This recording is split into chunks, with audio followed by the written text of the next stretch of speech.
मेरी माँ की बात। जननी जन्म भूमिश्च स्वर्गादपि गरीयसी। यानी कि माँ और जन्मभूमि दोनों स्वर्ग से भी बढ़कर श्रेष्ठ हैं।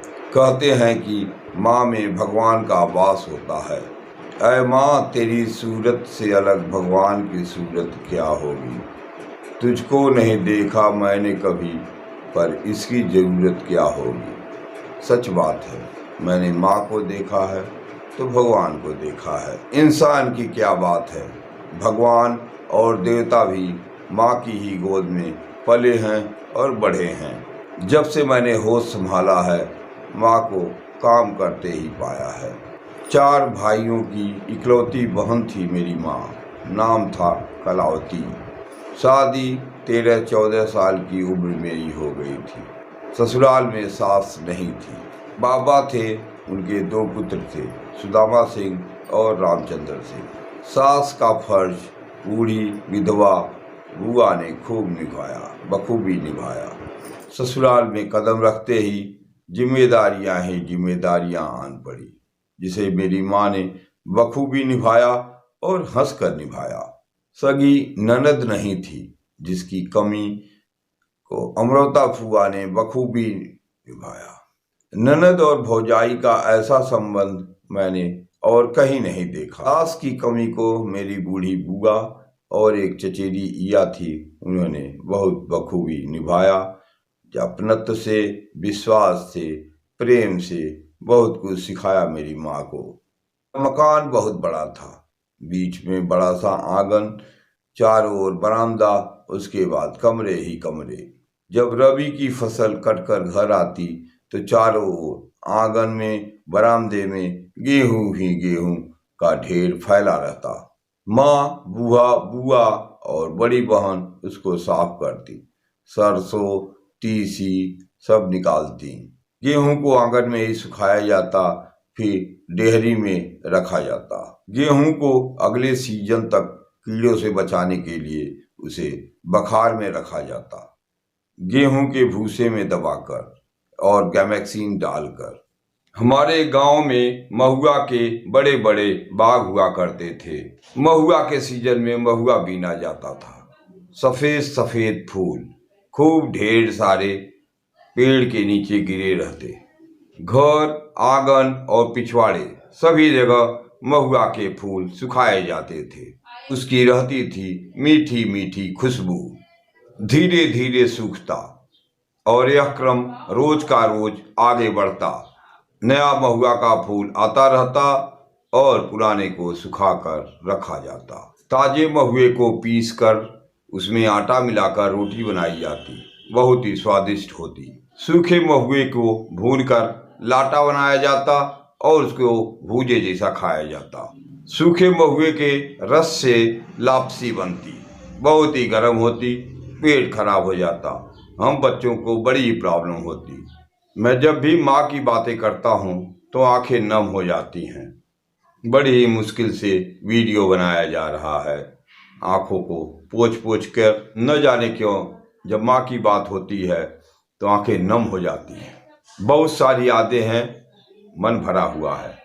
मक्के की फसल के समय मक्के ही मक्के घर भर फैले रहते। धान की फसल यानी कि खरीफ सीजन में भी यही हाल, चारों ओर धान ही धान का ढेर।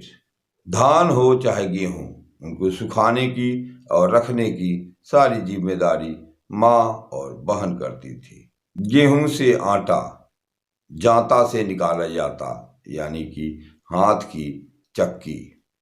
आटा पीसते हुए औरतें गीत भी गाती थी। रात के 4-5 बजे से ही मीठी मीठी सी आवाज आने लगती, गाने की आवाज और जांता की आवाज, परिश्रम की आवाज। धान से चावल ढेका यानी कि ढेकली पर ही कूटा जाता। माँ, बुआ, बड़ी ईया सब लोग मिलकर इसका काम करते। हम भी कभी कभी ढेका चलाते, बहुत ही मेहनत का काम। शरीर से तर तर पसीना आता, हाथ के पंखे से हवा किया जाता। उस समय बिजली नहीं थी। घर पर ओखली मूसल से चावल छांटा जाता, दाल छांटी जाती। अरहर से मटर से दाल निकालने के लिए छोटी चक्की का इस्तेमाल होता। वाह रे जमाना, मेहनत ही मेहनत, पसीना ही पसीना। तब पैसा कम रहता था, लेकिन प्यार और मोहब्बत की कमी कभी नहीं थी।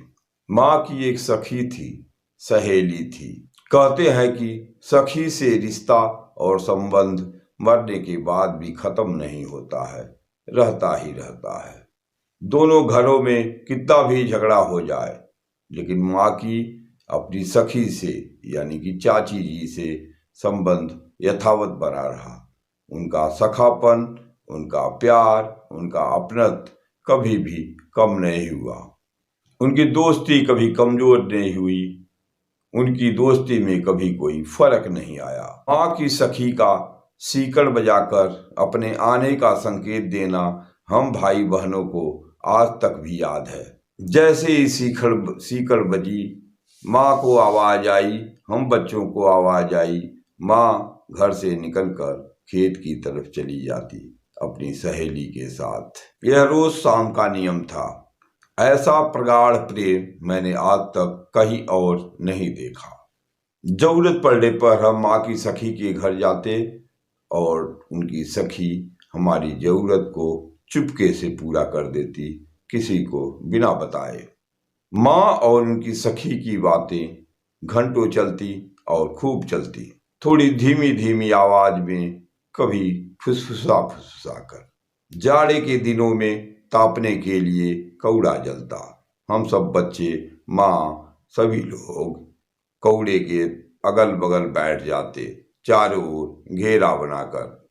देर रात तक हम कौड़े के पास ही बैठे रहते, हाथ सेकते। सुबह होने से बहुत पहले ही कौड़ा जल उठता। एक बार जब कौड़े के पास बैठ जाओ, उठने का जी नहीं करता था। कौड़ा 9-10 बजे दिन तक जलता रहता। जाड़े के दिनों में जब शीतलहरी पड़ती थी, तब तो कमाल हो जाता था। बारिश और कमाल करती थी, ठंड ही ठंड। उस जमाने में इतने कपड़े भी कहाँ होते थे, चप्पल तक नहीं होते थे, जूते की बात क्या कहें। माँ और बहनें चप्पल के जैसी ही लकड़ी की बनी चटपटी पहनती थी, बाबा खड़ाऊ पहनते थे। जाड़े में धूप में बैठकर गिलास भरकर चाय पीते, उसमें ऊपर से चावल का भूजा डाल डाल कर खाते। लोग एक साथ बैठकर खाते, बड़ा मजा आता। कहते हैं जब कई लोग मिलके रोएं तब भी आनंद आता है, मजा आता है। मटर के सीजन में खेत से मटर उखाड़ कर आता, औरतें उसका दाना बनाती, दाना निकालती। बाद में वह हरे चारे के रूप में पशुओं के लिए प्रयोग में होता था। इतना मटर होता था कि उसका उपयोग उबाल कर, भून कर अनेक तरीकों से किया जाता। मक्के के खेत में ककड़िया होती, बड़ी बड़ी, लंबी लंबी, गोल गोल, कई तरह की। ककड़ियों को कच्चे ही नमक मिर्च से खाया जाता। ककड़ियों की सब्जी भी बनती। ककड़िया जब पक जाती तो फट जाती थी, उन्हें फूट कहते थे। फूट बन जाने पर ककड़िया बहुत मीठी हो जाती थी। अगर मिठाई कम है तो उसमें गुड़ डालकर हम खाते। मक्के के सीजन में आंगन में ही आग जलाकर मक्का भूना जाता। भुट्टे को खाने में मुंह और हाथ सभी काले हो जाते थे। आम के सीजन में बाल्टी में पानी भरकर और उसमें पका आम रखकर खूब खाते।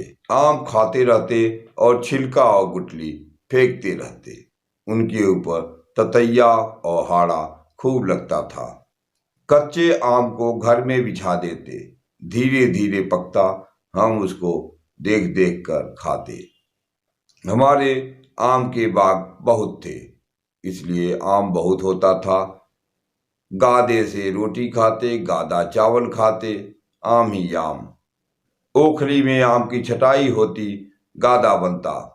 आम के गादे से अमावट बनता था। धूप में कपड़े पर आम के रस को लगाया जाता। दिन में कई बार, 3-4 बार। गर्मी का मौसम था, तर तर पसीना टपकता था।